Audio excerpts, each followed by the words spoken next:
In this episode of the podcast, we talked to Radu Radulescu, a good friend of mine and a mechanical engineer at Purdue University. Thank you for being here, and I hope you all enjoy this episode.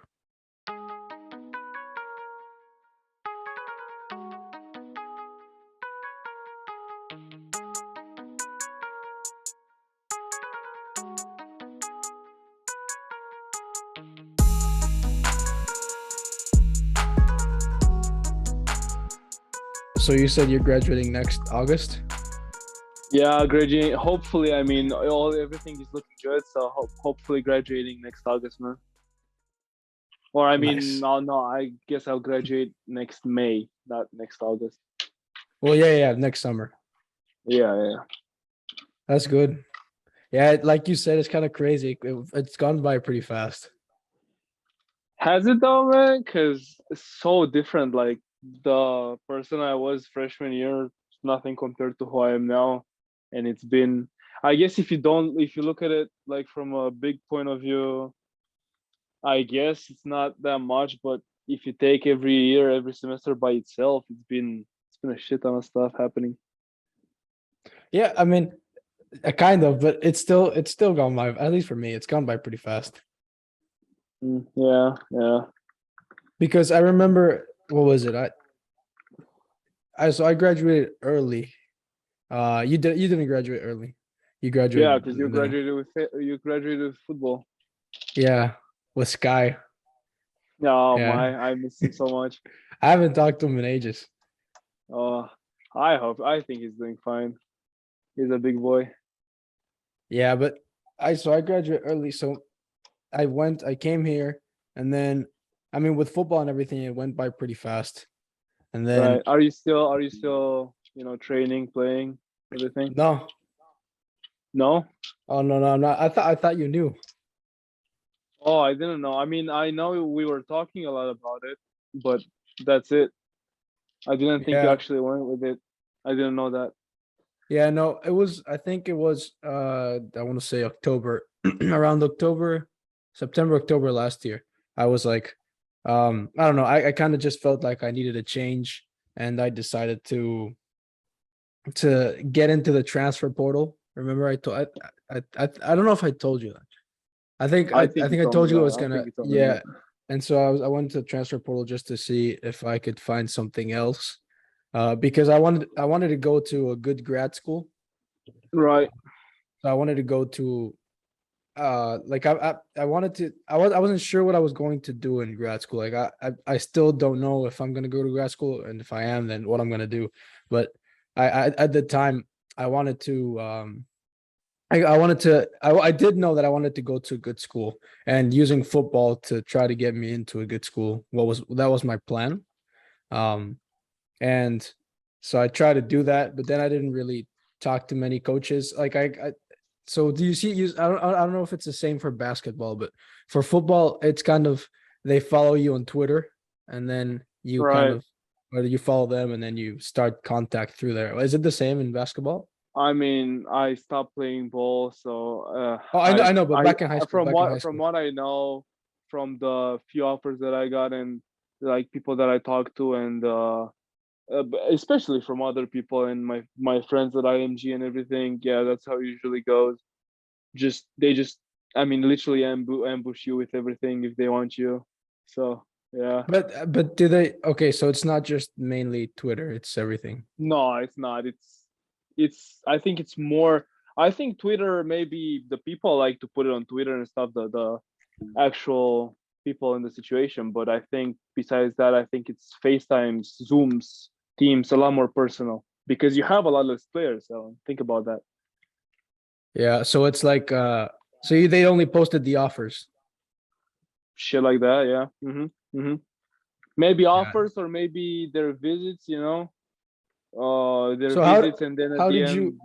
How did you like do it to like try to get in touch with the coaches? Well, I went junior year, when I first came to the States, 2017. Damn, that's crazy. 2017, 2018, I had a big surgery. That was even before we knew each other.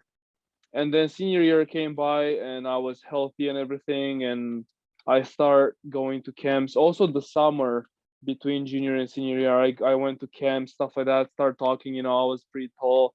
I was able to move pretty well, and yeah, I was just talking to coaches. It's literally just talking, and I think I definitely think I would have been a lot better at networking now, but now I am 21. Back then I was only 17, 18, so um, it was hard. Also hard, getting used to the language and everything. But yeah, just talking, and it's I think it's such a balance between how you play on court and how you do your stuff off court, in a way, like how you talk to them, how you present yourself to them, the level of respect that you show them right off the bat and stuff like that. Yeah. Like it's Yeah, not yeah. it's a combination of everything. Yeah, Like you like said, I I see mean, some people. Yeah, go ahead. no, go ahead. You go ahead. Oh yeah. So yeah, I was just gonna say so I did see some people. This is quite what, 3 years ago now, 2 years ago. But I always see some people also now when I still went to some tournaments for high school just to see. Also in Indiana, where in Indiana basketball is very big, right? And you always see those people that seniors, juniors, whatever, that just you feel like they just suck on the coaches, like they just stay there and they just talk a lot, and they're just like, you get that fake vibe out of them. And I don't think that's what's about. I think that can hurt you more than actually help you when talking with coaches and stuff like that. Yeah. uh So it's, yeah. I mean, you gotta play well. You can talk to coaches as much Oh as you want, but if you play shitty, then it's no point. no, but look at Max. I think you remember Max, right? Max, yeah, Williams. yeah. I remember Max. So yeah. So Yeah. Max Williams, so right now, just to say He's at maybe for DePaul, right? podcast, he's at the Paul. He's a junior now, sophomore, maybe going into his junior year, because he graduated with us and then he did a post grad year. And in that post grad year, yeah, got a little stronger. Max was already pretty strong. He got a little better basketball. He had some more tape, more highlights, but in the end, it was a lot about just, I think, the way he talked to the coaches for the poll, because he was not necessarily, well, I would say maybe like the greatest. Yeah. I think I saw some tape from him. He posted some stuff on Instagram at some point. He's pretty good. He wasn't bad. Like he was He pretty was well, not pretty bad. pretty good player. Yeah, I he think was. he was pretty athletic. Yeah, yeah. He was athletic. He Yeah, is. not Yeah. not too tall, but now at the poll, I think he's doing very well. Besides school, which again, that's another talk, the balance between sport and school and Oh education. yeah. But life wise, I would say he's doing okay. I haven't talked to him in a while. I know he was struggling quite a bit in the beginning, but I was just talking with Jacob about him a bit, like a year ago, something like that. So I Yeah. think he's doing a little better. Jacob's doing well. I haven't talked to Oh, Jacob in a while. You should talk to Jacob. Jacob is doing a lot of things towards Maybe I can his. I can get him in the podcast sometime. I think you should totally, Yeah. definitely do it, because he is right. So I guess with the years, I became more and more of the engineer that I am right now and stuff like that. But Jacob, he's doing so he's pursuing this career that he wants to become a coach. And he had a podcast for a long time. I don't know if you knew. He No. had he has this YouTube channel. He has this YouTube page in which he analyzes a lot of basketball games, stuff like that. It's super crazy everything he does. So I visited him in Florida. Like he lives by close to IMG. Fall break, I think. Thanksgiving, something like that. Yeah, Thanksgiving. And me and Victor visited him. So me and Victor see each other. You remember Victor? Yeah, Victor's at Purdue with you, right? No, he's not actually, but he comes at least once Oh, a semester. I thought he was. Maybe that's how you thought. Yeah, he's not. He's in Chicago. He's doing amazing. He's starting his master's in where does he go to school? Illinois Tech, so Institute of Okay. Technology. He's doing amazing. Victor, I just saw him 2 weeks ago. He also has an internship with a company in Germany, but he's remote. And he came here for a week to talk to the company, and I also met him for 3 days. But yeah, like with out of everybody from IMG, with Victor, I keep in contact with the most, and we see each other in person the most. But anyway, yeah. So with Jacob, we saw him in Florida, and I kind of saw how much stuff he's doing, and it is insane, Alan. Like he's going crazy for it. Like Jacob, and he's That's going good, but I crazy mean, for it. I'm a big proponent and believer that if at the end of the day, so Jacob wants to be a coach, right? I think I remember him telling me something about that. But I mean, at the end of the day, if you want something to achieve something, right? You're Right. not gonna get there by just doing things by half-assing things. Like 100%. it's with anything. Like I've tried, several things throughout my life. And most of the things I've done, I haven't really put in the sufficient time needed to get to the point where I wanted to get to, just because maybe I didn't want it enough or whatever. But if you really, really want something, then you have to like put in the time. Like, for example, right now, when I was thinking, I was telling you about the grad school stuff, and Yeah. I'm not sure what I want to do yet. But one of the things that I was thinking about doing was going to law school. Uh, Oh, yeah, but I don't really want to do that anymore. Like I've been researching more about it, and I don't think it's something that I want to do. But I was looking into it, and when I was looking into it, there was this there's an entrance exam you have to take, right? So kind of like the SAT, but for law school, it's called the yeah. LSAT. Yep. And I took a practice test, and I studied for it for about 2-3 months. Um, and and then I was gonna keep studying just because I wasn't at the point where I wanted to be yet. And then that's when I decided I don't think I want to do law school. So I've stopped studying since. But the point of what I'm trying to get at is, if you want to go to these big time law schools, right? If you want to go to Ivy Leagues, Stanford, all these good schools, your LSAT score is super important. It's like more important than your GPA. And if you want to score in the 99th percentile, you have to prepare better than 99% of the people that take it, like you just Yeah. have to put in the time needed for it. And so it translates over to like that to anything in life, that if you really want to do something, you have to put your whole effort and time into it. If you don't, then you might be very successful, but until you really put everything you got into it, I mean, you don't really know what the potential is. And if Jacob's doing that, good, then good for him.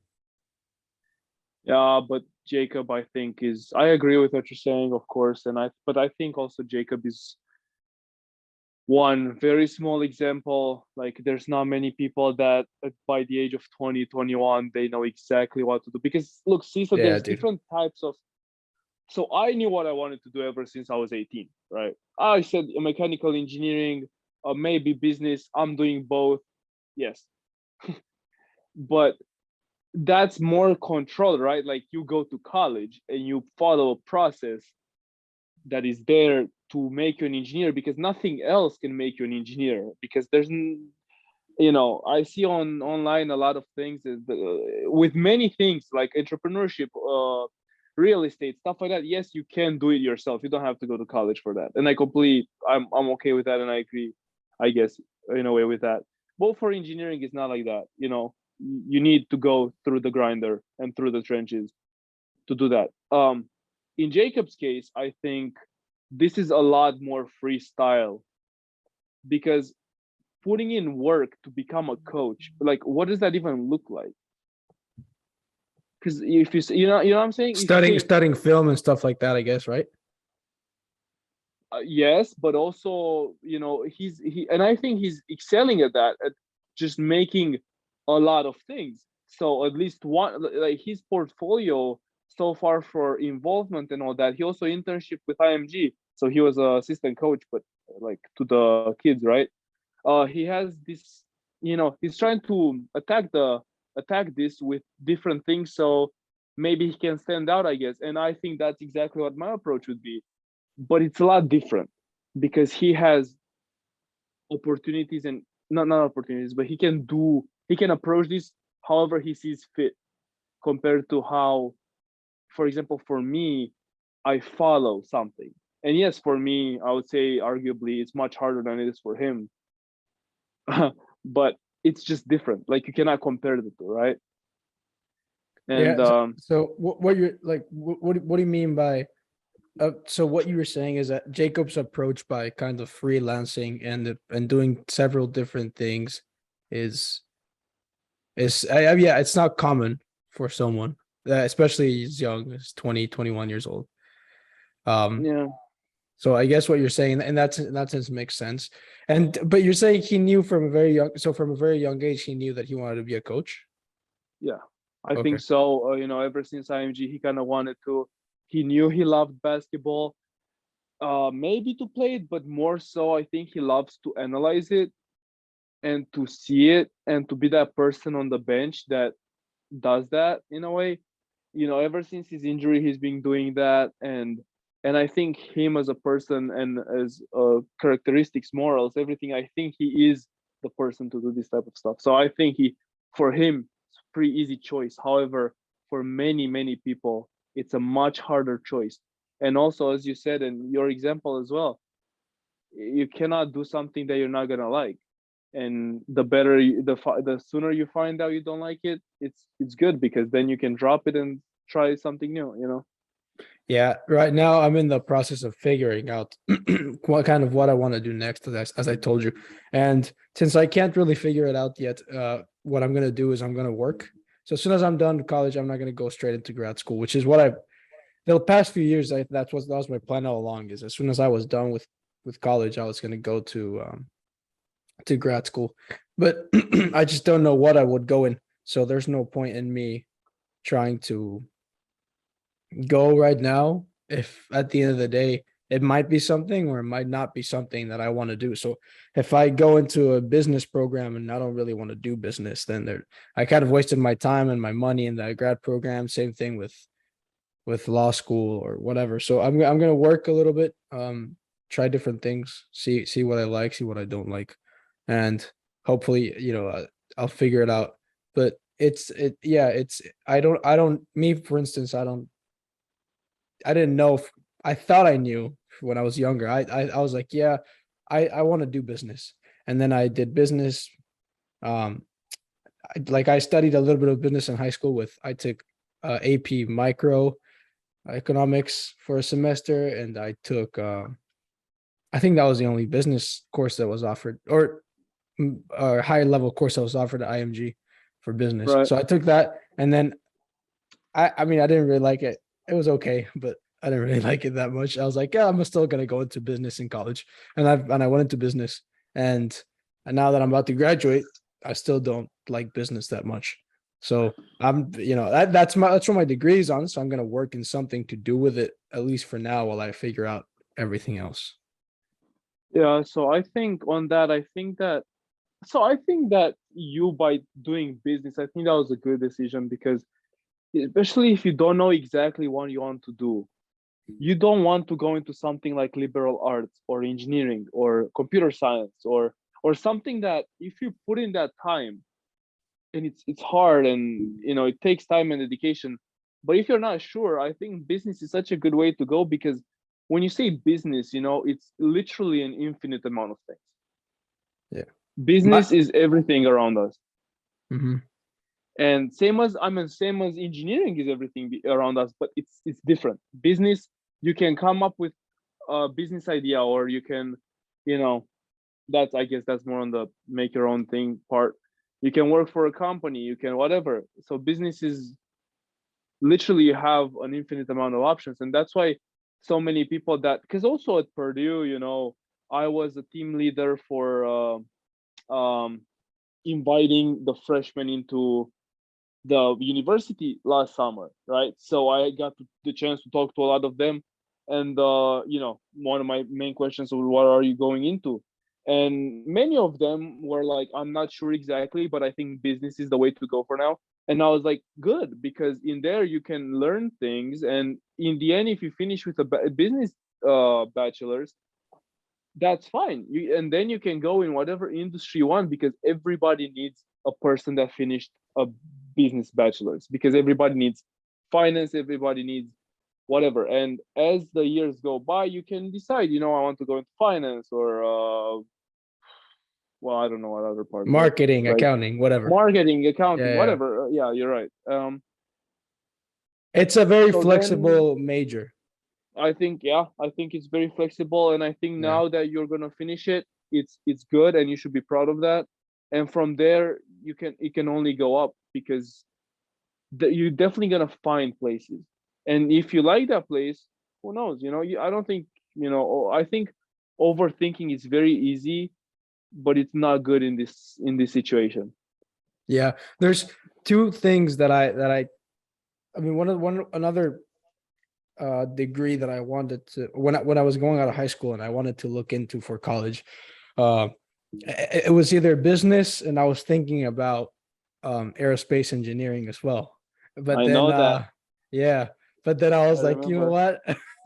I wasn't doing too hot in the AP Calc class. I And I also was remember that. I was like, this is gonna be all math. I'm not great at math with this advanced level stuff. It's gonna be a pain in the ass if I go this route. So I didn't and ended up not choosing that just because it's very I'm not that oriented towards that high level math, and that I it I would have been very think difficult for me.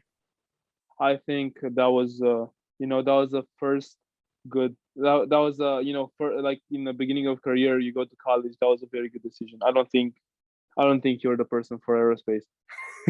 I'm gonna be honest, and that doesn't mean anything, because there's people that are made for this, there's people that are not, Yeah. and that doesn't mean by any means that the one person is more smarter than the other, or no, no, no, no. It's just about the way people see the world, see things, see challenges, the interest that they have.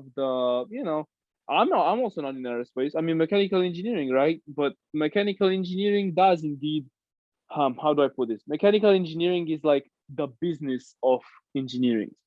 You do mechanical engineering, then you can do everything, because you have a bit of everything. Construction engineering, yes, I have some history with that. I took some classes. Electrical, yes. Aerospace, it's basically mechanical, just for planes. Uh, Biomedical. So, what I'm saying is mechanical engineering, you know how to do a bit of everything in a way. And then you specialize on whatever you want. Um, so yeah, aerospace is very, very, very concentrated on, well, aerospace and aviation and stuff like that. So that I Yeah. think it was a very good decision that you didn't go in it.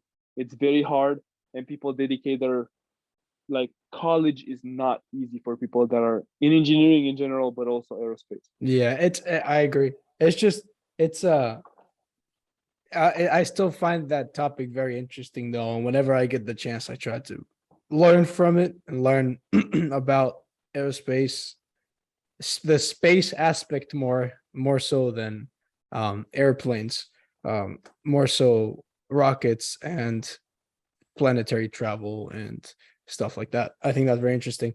But It's very yeah, interesting. I don't know. I don't think, like you said, it would have been very hard just because I'm not that well suited for the high level math that's required. I think also something very important to note is, for anybody in general, one of the biggest advices that I give people, especially that are a little bit, well, I guess younger than me now. That feels kind of weird to say, but I tell them to just be realistic as well. So yes, there's dreams. Yes, there's whatever. Yes, you can work your ass off, but you have to be realistic about something.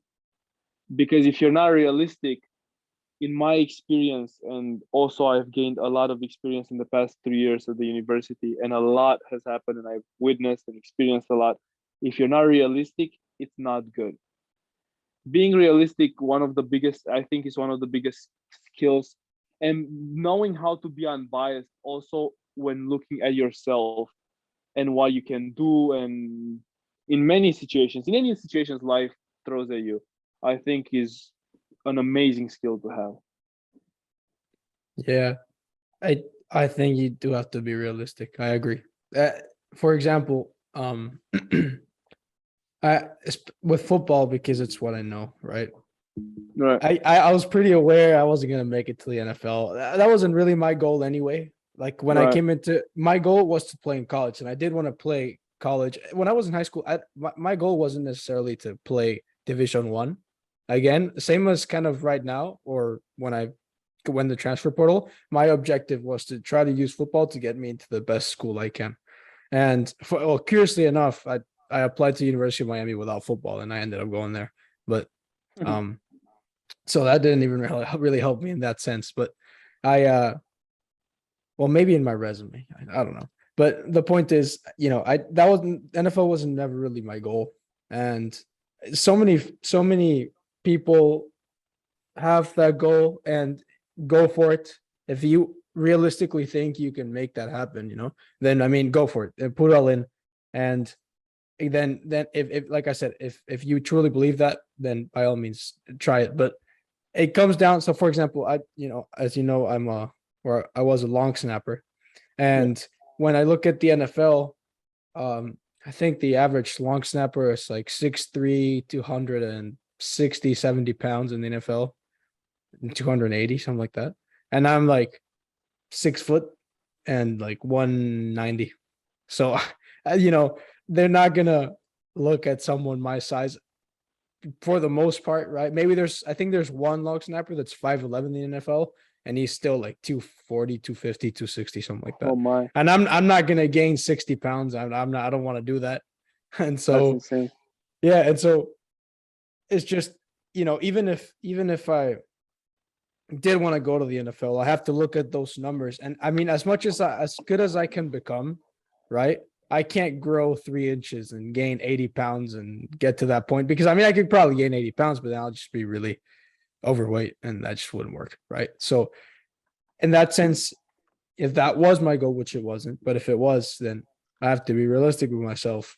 But I mean, that's not always the case. A lot of times, I could be 6'3", 260 or 270 and be like, okay, I could theoretically make it to the NFL. Now I just have to put in the work in. And if you do want that, and if you do think it's possible, then yeah, I mean, go for it, Yeah, so yeah, I agree. And also, yeah, the same. So I think it's a very good question also to ask, just the person in general to ask, is it worth it? Is it worth gaining 80 pounds for me to get a shot at this? Yeah, 80 pounds is a gaining lot 80 of weight. pounds, that's an insane amount of weight. Yeah. That will change everything in your life. And is it worth it? Because see, when I mean realistic, especially for high school students and stuff like that, that are not, they do not have this overview on life that we have now. And that's super weird to say again. Wow. But yes. And I think, I don't know. You remember Devontae? Like, I remember Devontae because he was just such a unique person. And you have Devontae that was a lineman. He was 6'9" and 370 pounds at 18. And then you have, Devontae, I don't remember Devontae. Who did he go? Was he in one of our classes?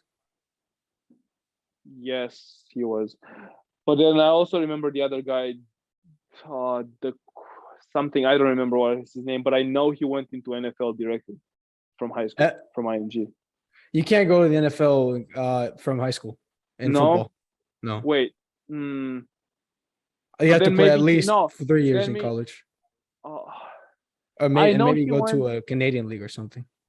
Okay, no. You're right. I think he went somewhere to college, and then I saw after 3 years, so my sophomore year, I saw that he went to the NFL round 1, something like that. Anyway, regardless. You mean not Devontae? Do you mean Daniel, the Australian guy? No. No. I don't remember who, man, but I just So yeah, keep going with the story. Yeah, just keep going. Yeah, so I'm just saying it was him, right? And then I don't remember exactly his name. I thought he was Devontae, but also Devontae because I remember. But Devontae was a little bit smaller, maybe like 6'7", and 360, 70 pounds. And then there was the competition that we saw play against IMG. And you as a person from what were some other high schools around the area? Booker High School or something, right? And Yeah. you're a lineman, and you're 6'5", 240 pounds, 280 pounds, okay? In your senior year, it is not realistic. It's literally not realistic because you have not, like, you cannot beat Devontae. I mean, 6'5", 280 as a 280 senior is a good compared size, bro. to, Depends but depends what position you play. yes, and it depends also what your goals are, because if your goals are to go to college, yes, you can make it, as you said, that's good. If it is to go to the NFL and to the top 1%, probably not. Well, And in the NFL, like if you play tackle, so you're talking about O lineman or D lineman? man, I don't know football that well. I'm talking about the biggest of the biggest, because No, that's what there's Devontae yeah, was. okay. So I guess the biggest of the biggest are O line, the one that protect like the quarterback and the running back and Yes, stuff. yes, yes, Yeah, yes. so you have 5 on the line typically, right? You can have tight ends or whatever, but the 2 on the Right. outside, they're called the tackles, and the tackles in the NFL are usually maybe like 315, 310. I mean, they could be bigger. So I mean, if you go to college at 280, 6'5", you can put in 30 pounds of muscle, man. They'll put you 6'5", 280 is a good size for a tackle.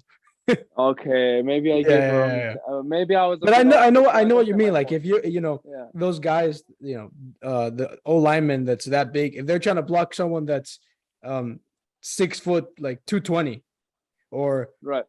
six, even Exactly. like 6'1", 230, you're still undersized, and you're probably gonna get bullied by a guy that big. Exactly. Yeah. So that's why I think being realistic from a young age is important, because then you can focus. So look at me, right? It's So what I was gonna say. It's like what you did in basketball. it's exactly what I did, and I had many reasons towards it. Also, one of them, a big one, was my injury, and I didn't want that to happen again because it was terrible. And but besides that, it was just, I had my reasons, and I was very realistic with myself. Do I want to still do this? And do I want to go to a smaller school, and not as good education and blah blah blah, or do I want to follow my dream of becoming an engineer and live life to its fullest, right? Because athletes don't live their life at its fullest, let's be honest. Yeah. So I was like, no, it's not worth it. I go with this. And it was still to this day one of the best decisions I've made, even though it was very hard, because yeah, that was my life as well.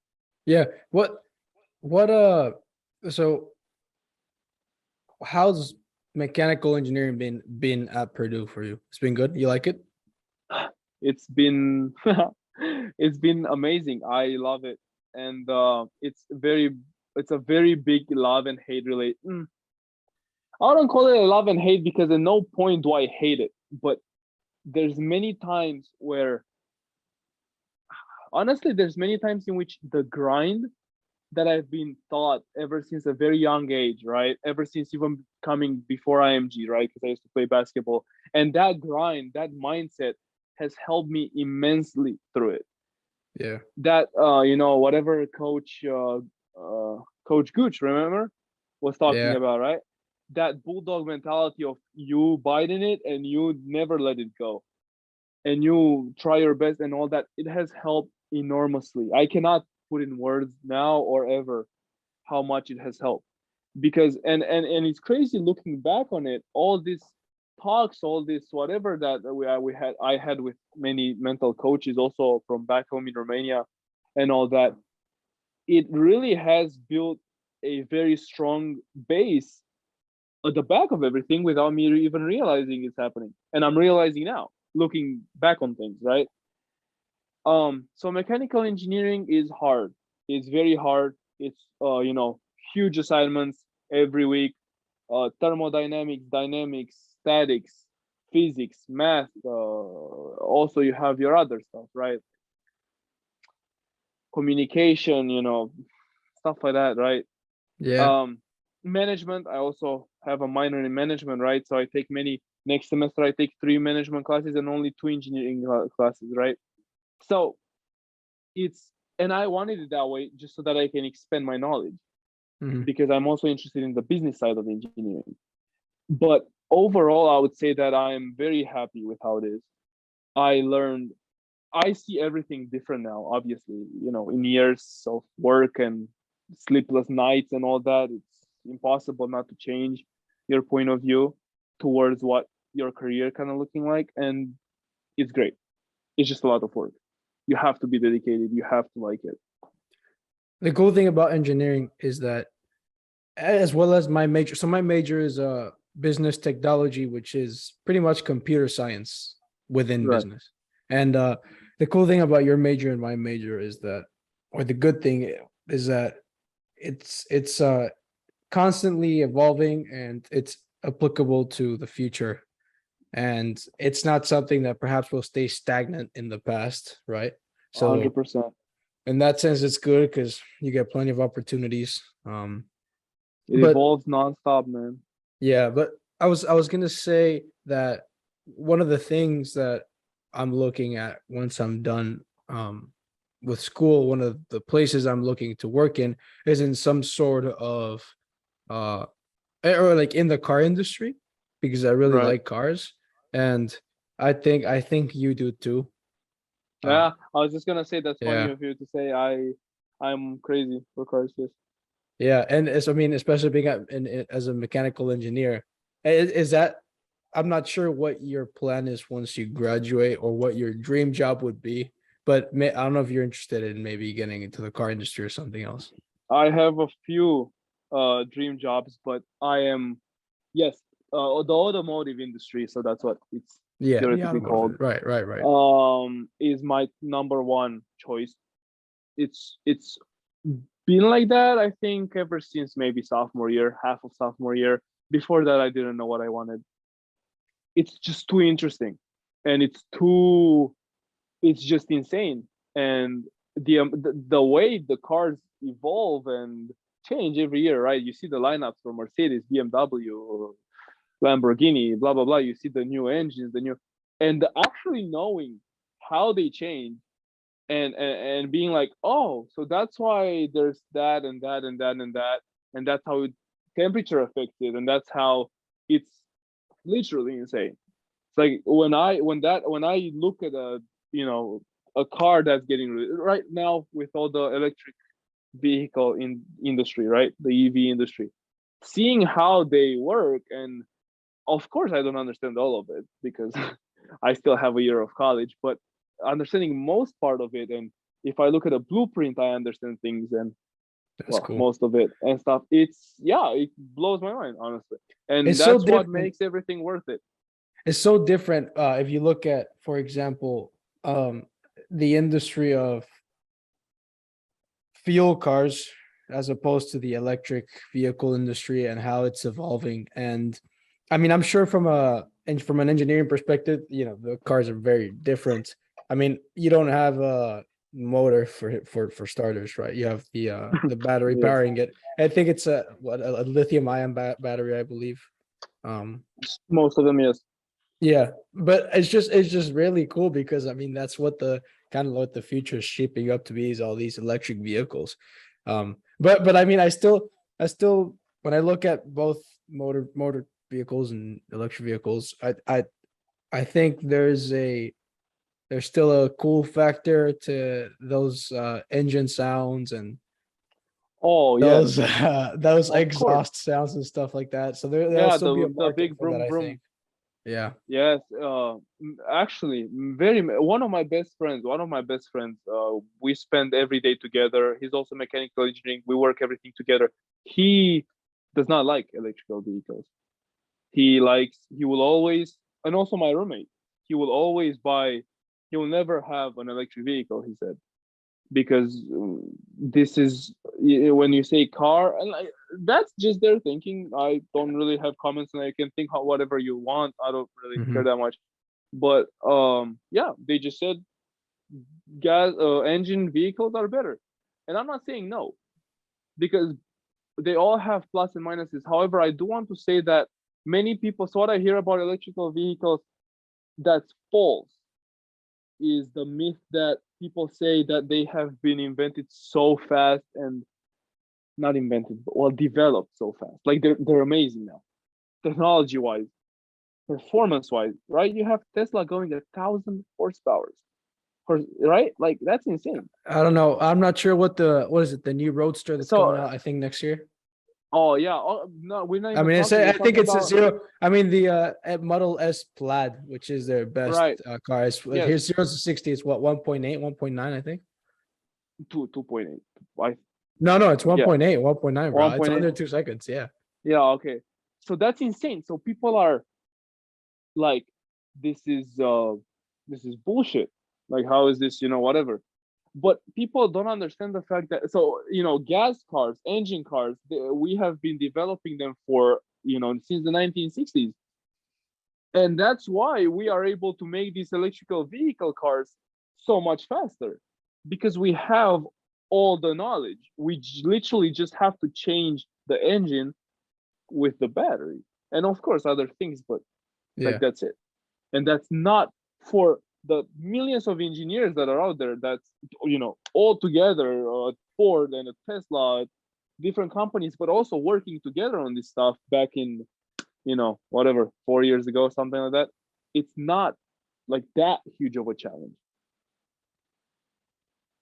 Yeah. I mean, it's interesting, man. This whole switch over to the electric industry. And like you said, there's kind of pros and cons to both types of cars, and uh, what they're comprised of and stuff like that. But it's a lot of times also, not so much recently, because I have seen a lot of the companies react to this, but a lot of times these new electric vehicles are associated with a bigger technology boost within the car itself. And so, for example, with these Teslas, you have all the sensors, you have all the like automated drive features, you have all these things, these safety features that aren't necessarily present or as developed in other cars, which aren't electric. So a lot of times, I mean, I'm like, for example, um, I haven't seen a car that's not a Tesla that has its self-drive feature as developed and as advanced as Tesla has it.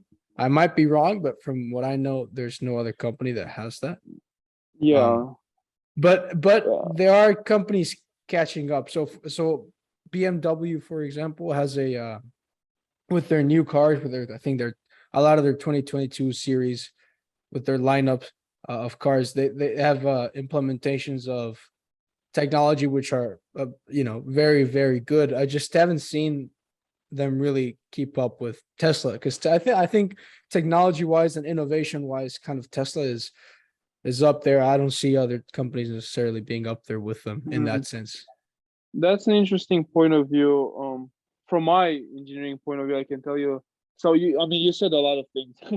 So first of Yeah. all, in the beginning, when you compared, I think when comparing engine cars with electric cars, let's not necessarily look at Tesla because they don't have an engine car, Right. and Tesla is, so think about Tesla, right? Because many people talk about Tesla a lot. I looked at a lot of release blueprints, stuff like that. I talked with a lot of colleagues and stuff like that also in my research lab that I've been doing for a while at the university. So Tesla is very good performing, but I don't think you can compare. So you're saying that these companies catch up to Tesla, and yes, indeed.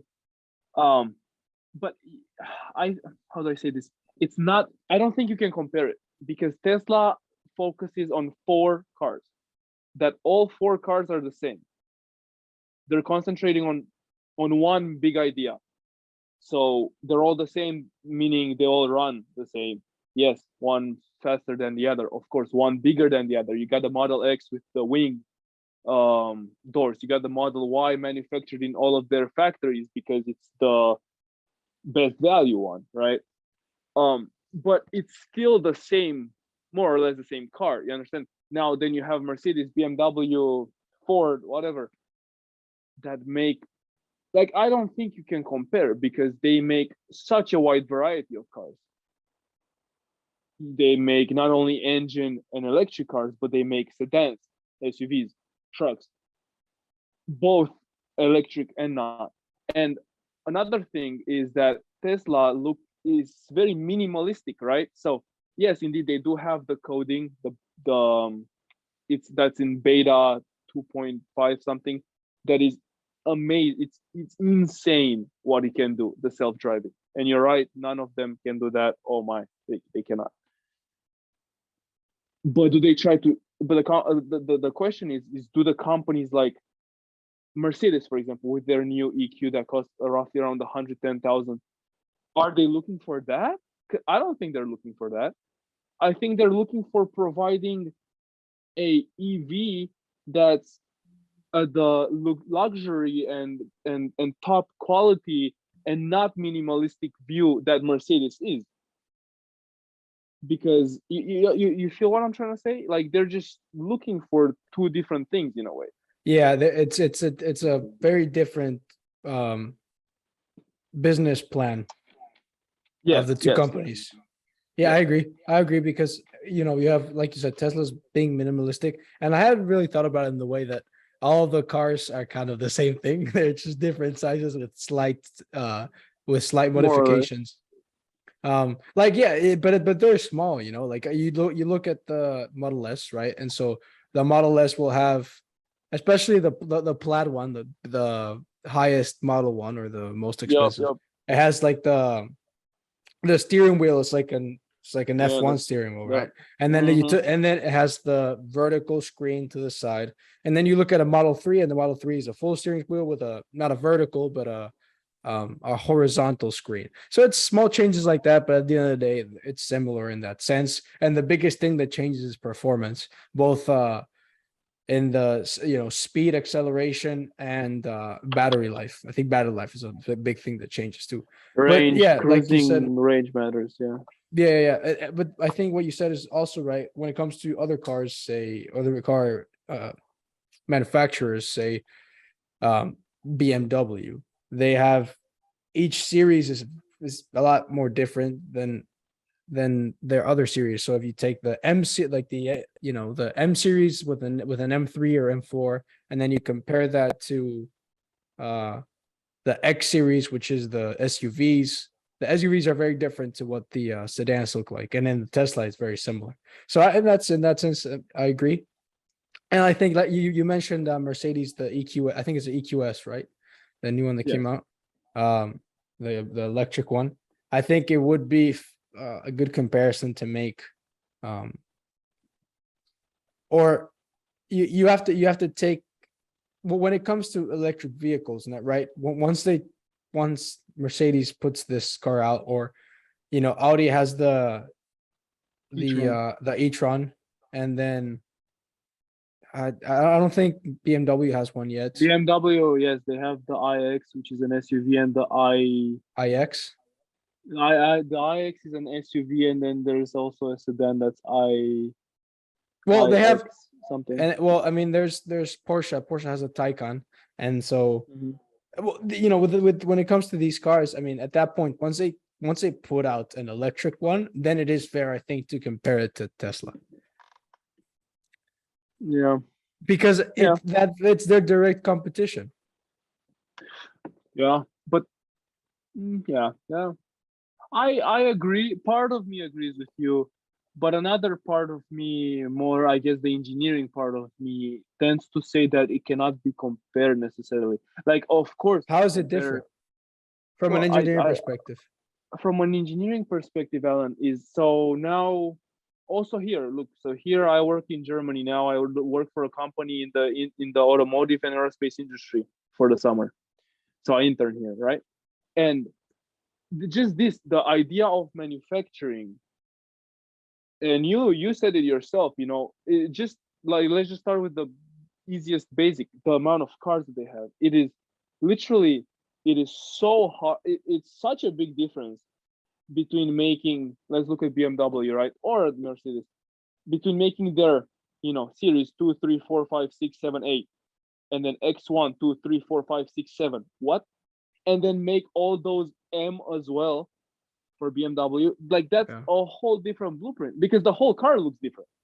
You have seats in one, carbon fiber seats in another. You have this little thing in one, this little thing. Like this takes thousands of employees to make for each car. Thousands of hundreds of factories around the world to make, right? Mhm. And then you also have the EV, which guess what? It's a car. And then there's an EV M series, which is again the same. So you have four things. And that is Is there literally insane.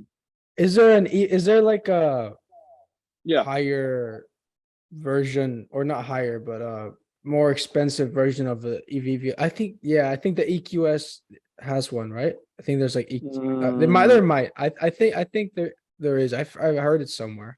I think maybe they just made it AMG. Like the same with Mercedes, exactly the same with Yeah. BMW. They have normal cars and then they have AMG, right? Right. So it's very hard, Alan. From an engineering point of view, I cannot ever agree with the idea that it's the same because it's not. That Maybe makes, in that look, sense, like it makes sense. if you look at Rivian, do you know Rivian in Yeah. California? Mhm. Yes, compare Rivian all you want with Tesla. Yes, indeed, they're much smaller and they're a startup, but their truck is, well, it's amazing. First of all, I think it's literally technologically up there with Tesla. I would say maybe like just up there with them, head to Mhm. head. But they just focus on two bloody cars that are the same thing. It's a four-wheeler. Sorry, not four. Yeah, four-wheeler. That's what you call it in English.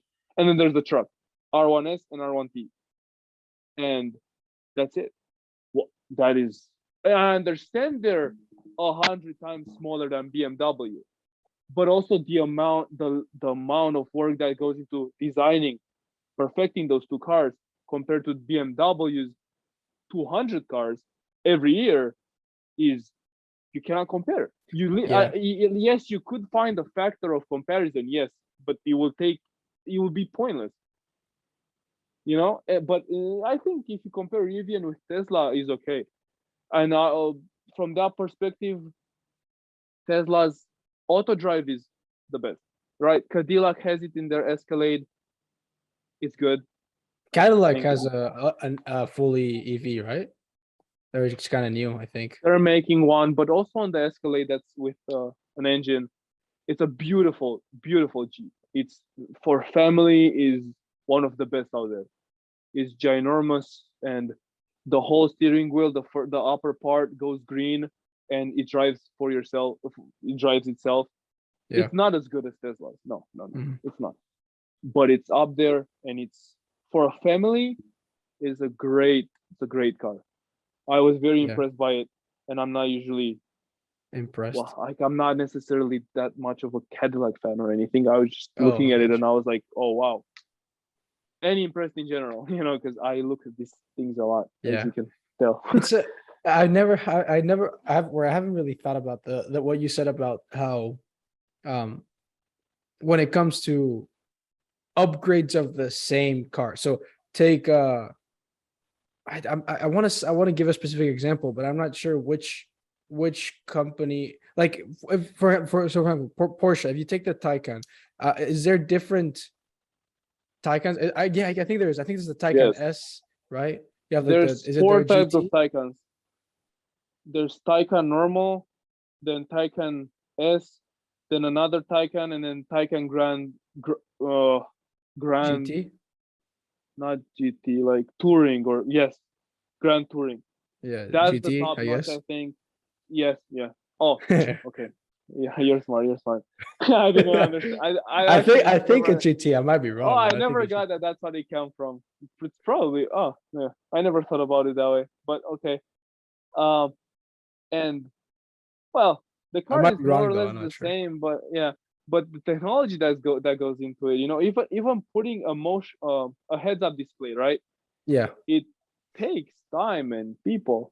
yeah, but it It changes. doesn't just happen.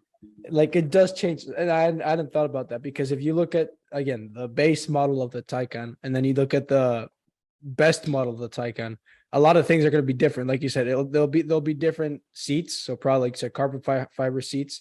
That will probably be a different, um when it comes to the chassis outside, it'll be different in some ways. It'll have some parts that are probably carbon fiber as well. Maybe the exhaust will maybe would be different. There'll be different things, it's not going to be the same car because it's more performance tuned and it'll be Yes, adjusted for that. But when it comes to Tesla, if you look at, the base Model 3 or the best Model 3, it's the I same. agree. Yeah, it's the same. I agree. It's the with that. same. The only thing that changes is the battery life, or how long, the range, right? The range, and I think the speed and the acceleration. But inside, you Yeah, come in, you get into the car, and you're like, well, I'm not sure if I'm in the base model or if I'm in the highest model. Yeah. So in that sense, I hadn't thought about it that way, and that's a good way of looking at it because, like you said, from an engineering perspective, you have to change all these little things when it comes to when you look at the base model and then the next model and the next model. You have to account for these things from an engineering perspective, and you also have to do it in Tesla, right? By adjusting the batteries capacities and stuff like that. But more so noticeable physical car features, you also have to account for those. So that's a good point. I hadn't thought about it that way. yeah. I looked at the Texas event for Tesla that was a few months ago. So listen, the thing is, I love Tesla. I don't want you to understand I don't like it. I like them a lot, and I think they revolutionized the way we see electrical vehicles. They were the first to do it. Actually, no, the first car was the Nissan Leaf in 2015, but that's not the point because that car was garbage. But Tesla was the first company that did it very well, and they are amazing cars. They are amazing cars, and the superchargers, everything that's around it is good. It's minimalistic, has a big range, has a lot of technology in that little touchscreen. There's also a few things I think that they try to push that are very, the wheel, for example, that you said in the plate model is many people don't like it. Some people find it very interesting, challenging, right? Like in a positive way. What I find a little bit, well, me driving, so I got my driver's license in the States about a year and a half ago, and Teslas, I think maybe the new models, I think all maybe new models have this thing that you change the gear, so from neutral to park to drive, right, whatever, on the left side of On the the touch stock. screen. No. Oh, on the On touch screen. Oh, okay. So I think that's super raw in a way. I mean, I don't exactly know how to feel about that. I just think, wow, like literally you try to, so I'm not thinking now of maybe going to, I don't know, IHOP on a Sunday morning when everything is chill. But I'm thinking maybe in a hardcore situation that you have to do a U-turn, you can't do it, Yeah. you got to reverse, you got to go back, whatever. Yeah. Go, In and I'm just like, yeah. oh shit. I think it's super cool what they did. I would be interesting of having a car that does that, but in the same time, I am an engineer and I have an open mind to technology because that's what I do and that's what I love. But there's many other people that probably don't think like me, and definitely not maybe, let's say, people above 50 years old, or not many. I think it's safe to assume. So they're really trying to target literally the future. Yeah, it's not as way. practical, like Yeah. as this what you were describing, and it's like you're right, because if it's some sort of a person that is I don't know, maybe in their 50s, 60s, that isn't as in tuned with technology, if you get a car like that, man, it's gonna be a pain in the ass to learn. If I give it to my, like, let's say my uncle or something that's like 55, or my grandpa, right? He's 80. He's probably doesn't even know how to start it. Yeah, it's weird. I remember right now when you said about the touchscreen stuff, I watched this review of the Plaid a little while back, and I remember because it's with that model, it's even weirder because I think you can't. I think there is something that you don't, unless you unlock a specific section, or you kind of set it to manual, you manually set something, then you can't change the gears. So so when you're parked, right, the camera detects that there's something in front of you, right? There's say a wall. Oh, I know what you're talking You about. just accelerate and the car automatically knows that there's a wall, so you Yeah, go in reverse. I think I read about that as well. Now that you're Yeah. saying it, yeah, And I think that that's kind of scary, man. I think that's a little bit, again, just pushing the boundaries of our mind, and I think it's good. But I think that feature alone targets exactly people between 23 and 37, 35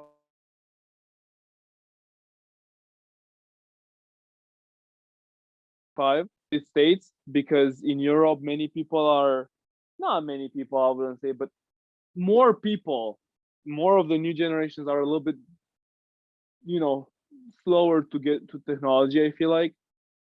But yeah, that's what's up with it. Yeah, it's weird, man. I like you said, I also like Tesla.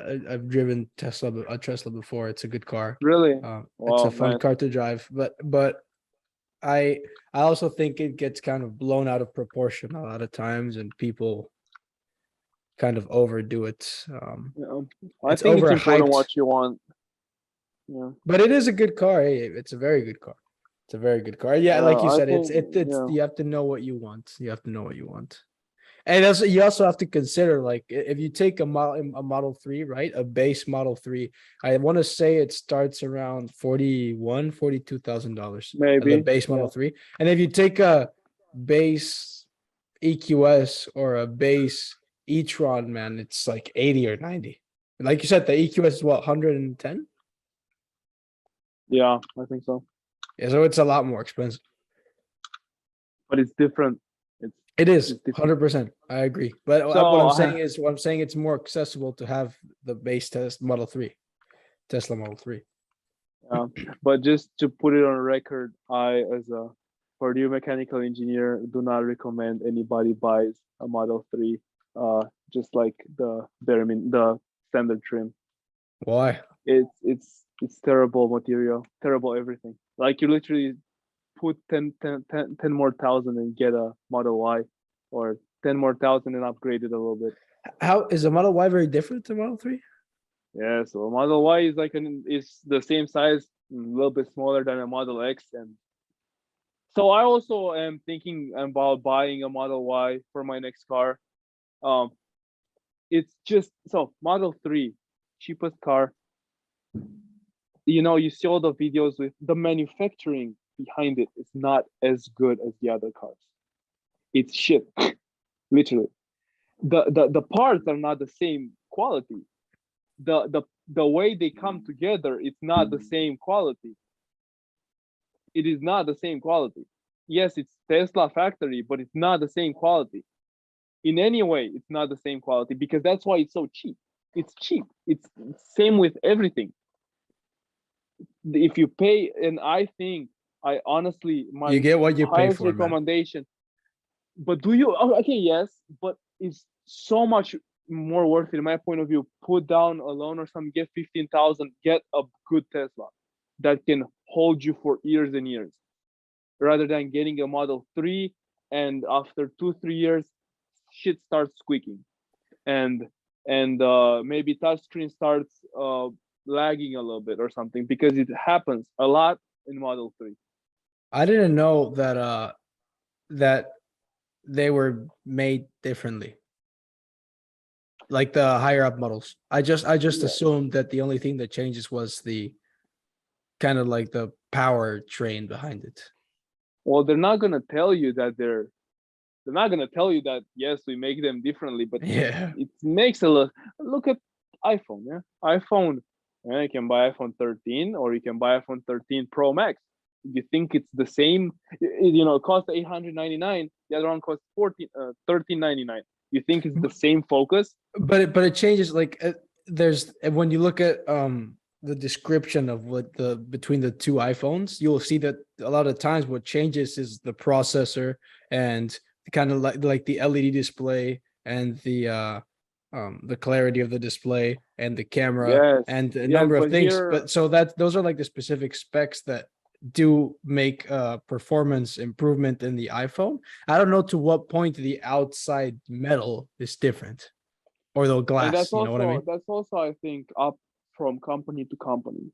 And or at least from what I've heard from people that are more into the industry than both of us. So we're talking here masters and PhD students that Mhm. look into this type of stuff, right?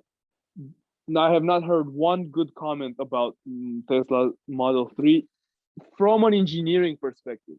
So if Gotcha. you're a normal person, you will not see a problem with the car. Maybe I told you in 3-4 years you're gonna be like, why is this happening? Yeah. But as an engineering point of view, it is shit. Yeah, like I said, I've driven a Model 3, base Model 3. It drove well. I the only thing that sometimes the inside, some parts of the inside felt plasticky and a little bit cheap. Yes, yes, yes. But I've also seen reviews where the plaid or stuff like that, they're play around with it and it still feels plasticky and kind of cheap. Yeah, so So nah. it might just be the Tesla build. I don't know. Well, yeah. So you said, right? You said that the cheapest car from Tesla is 41, and cheapest Mercedes EQS is 110. But if you walk into a Mercedes EQS, you're not gonna see these problems because they do not care that much about price and performance as much as they care about a balance between performance and luxury and feeling like you're driving a Mercedes, In right? quality, yeah. Yeah. And quality. Yeah. I agree. So everything in balance. There's smart people that work on this, and they Oh know yeah. very well what they're doing, and then Do you nothing watch happens for no reason. And yeah, do you watch Formula One? I do actually watch. I was just about to say when you asked me, one of my dream goals is to be a Yeah. Formula One engineer. I It's I wa- I insane. one of the things I've thought about is about one of my potential dream jobs. I don't know fully, but it would be cool to be a team principal. Ah, very. I don't know if I don't know if I would like that a lot. It's insane, Alan. You give your whole life to this, no family, no nothing. It's literally, and like the highs are high and the lows are very low, Yeah. and how you Yeah. handle those lows is what you're made out of. And if you can pull out of those low, you go like Toto Wolff into Mercedes in 2013 and you do what he did, fucking legendary. That man deserves every single, penny, pound, dollar, euro, whatever. Yeah. It was insane, right? It was absolutely. He got Lewis and Bottas, and they went ham with it. Yeah. It's also cool, as you said, as an engineer. I mean, the drivers each have their own engineers, right? So you have like the engineer that works with, say, Lewis, or you have the engineer that works with Max Verstappen, like directly.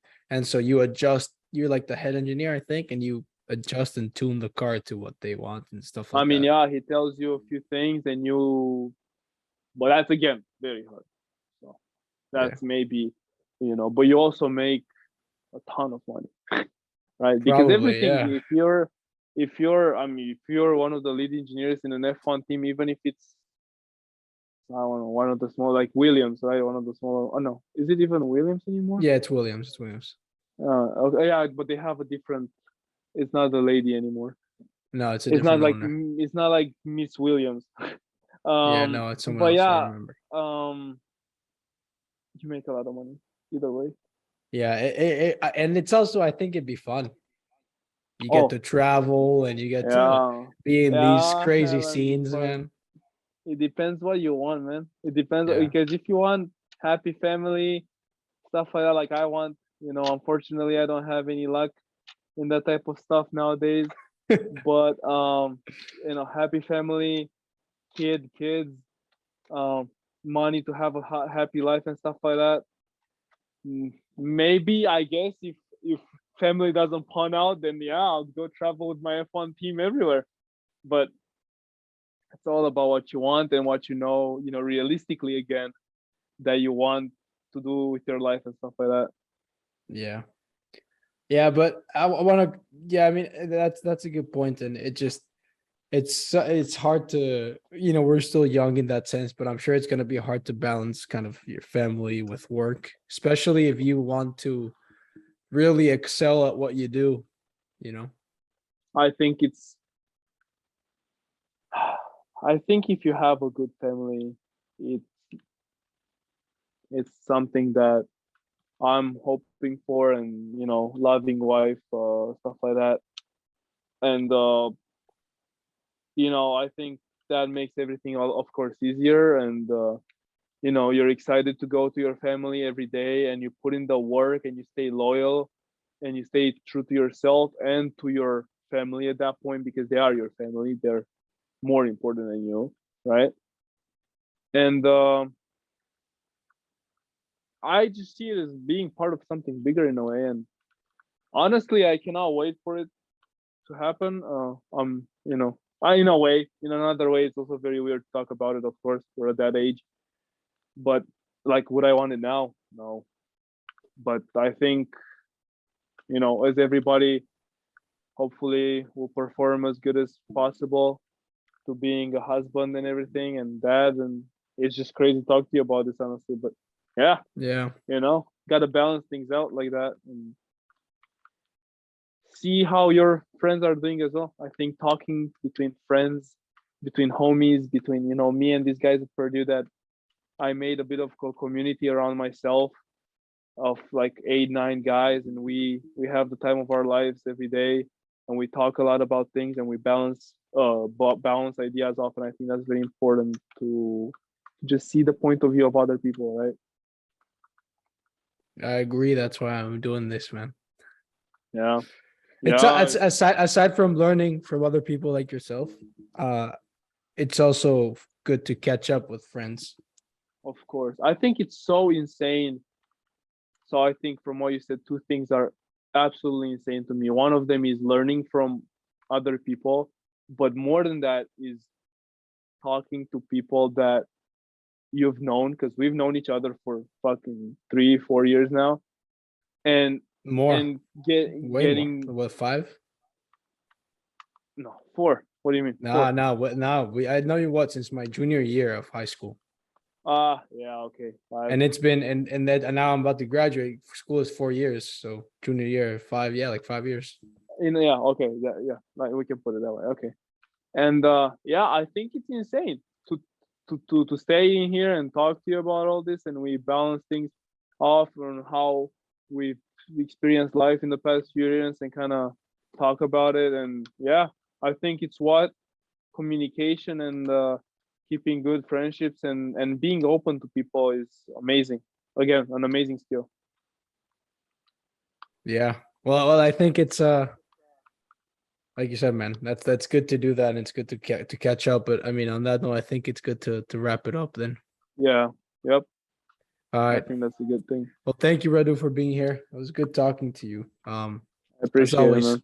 And I mean, if we can do this again sometime. I mean, there's some other time. There's still plenty of stuff we can talk Yeah, about I know. with Yeah, man, and we with just with keep the whole talking. gym experiences and weight room and lifting and all Oh that good yeah, stuff, man. there's a lot of stuff as as well. But thank you for having me, and we talk. Okay, we keep in touch. All right.